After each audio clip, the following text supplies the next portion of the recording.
پاکستانی دفتر خارجہ کی جانب سے بیان میں کہا گیا ہے کہ کابل میں سردار داؤد خان اسپتال کے نزدیک حملے قابل مذمت ہیں۔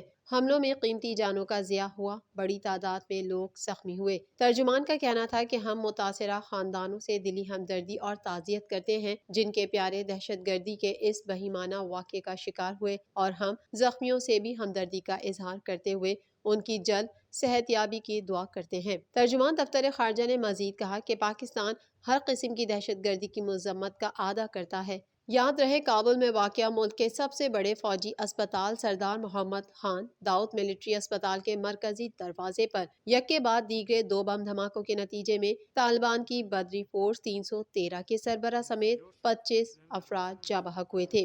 بعد ازاں افغان طالبان کے ترجمان ذبیح اللہ مجاہد نے تصدیق کرتے ہوئے کہا تھا کہ سردار داؤد خان اسپتال پر داعش نے حملہ کیا، جس میں خواتین، بچوں سمیت 7 افراد جاں بحق جبکہ 5 زخمی ہوئے، جبکہ جوابی کارروائی میں داعش کے 5 حملہ آور بھی مارے گئے۔